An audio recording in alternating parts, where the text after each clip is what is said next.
এই এক কৌশলেই দেশি মুরগি পালনে দ্রুত লাভবান হবেন। দেশি মুরগি খামার শুরু করার সহজ উপায়। আপনি কি কম পুঁজিতে দেশি মুরগির খামার শুরু করতে চান, কিন্তু বুঝতে পারছেন না 1 মাসের ছোট বাচ্চা দিয়ে শুরু করবেন নাকি বড় মুরগি দিয়ে? বেশিরভাগ নতুন খামারই ছোট বাচ্চা কিনে অভিজ্ঞতার অভাবে রোগে ভুগে লস করে ফেলেন। কিন্তু আজকে আমি এমন একটা সহজ ফর্মুলা শেয়ার করব, যা দিয়ে আপনি কোনো ঝুঁকি ছাড়াই খুব অল্প সময়ে খামার বড় করতে পারবেন এবং প্রথম মাস থেকেই লাভ দেখা শুরু করবেন। চলুন পুরো ভিডিওটি শেষ পর্যন্ত দেখা যাক।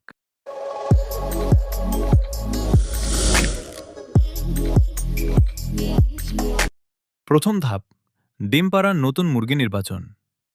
শুরুতেই ছোট বাচ্চা না কিনে আপনারা ডিম পাড়ার উপযোগী বা নতুন প্রথম ডিম দিচ্ছে এমন 5 থেকে 10টি দেশি মুরগি দিয়ে শুরু করুন। এতে আপনার দুটি বড় সুবিধা হবে। এক, ছোট বাচ্চার পেছনে যে 2 থেকে 3 মাস সময় নষ্ট হতো তা বেঁচে যাবে। 2, নতুন খামারি হিসেবে বাচ্চার যত্ন না বুঝতে পারার যে ঝুঁকি তা একদমই থাকবে না। দ্বিতীয় ধাপ, বাচ্চা ফুটানো ও খামার বড় করা। এই 10টি মুরগির ডিমগুলো প্রাকৃতিক নিয়মে মুরগি দিয়েই কুচে বসিয়ে বাচ্চা ফুটাবেন।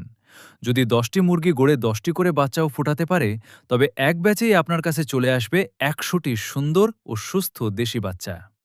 চিন্তা করুন, মাত্র এক ধাপে আপনার খামারের মুরগির সংখ্যা 10 থেকে 110টিতে পৌঁছে গেল। তৃতীয় ধাপ, লাভ ও খরচ পরিচালনার জাদুকরী কৌশল। অনেকে বলেন, এত মুরগির খাবারের খরচ কিভাবে চালাবো? এখানে কৌশলটা হলো, আপনার ফোটানো 100টি বাচ্চার মধ্যে 50টি বাচ্চা আপনি বিক্রি করে দেবেন। বিক্রি করা 50টি বাচ্চার টাকা থেকে আপনার মূল খরচ এবং বাকি 50টি মুরগি বড় করার সব খাবারের খরচ উঠে যাবে। আর বাকি 50টি মুরগির বাচ্চা আপনার খামারে রেখে সেগুলোকে বড় করবেন পরবর্তী ডিম ও বাচ্চা উৎপাদনের জন্য। এই পদ্ধতি অনুসরণ করলে আপনার নিজের পকেট থেকে বারবার টাকা দেওয়া লাগবে না।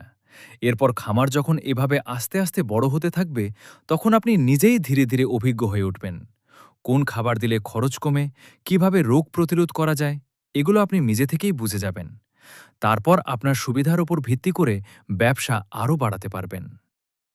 আশা করি এই সহজ ট্রিক্সটি আপনাদের খামার তৈরিতে অনেক কাজে আসবে। ভিডিওটি ভালো লাগলে অবশ্যই একটি লাইক দেবেন এবং আপনার মতামত কমেন্ট করে জানাবেন। আপনি যদি আমাদের পোল্ট্রি টিপস চ্যানেলে নতুন হয়ে থাকেন, তবে সাবস্ক্রাইব করে পাশেই থাকুন। দেখা হবে পরবর্তী ভিডিওতে। ধন্যবাদ।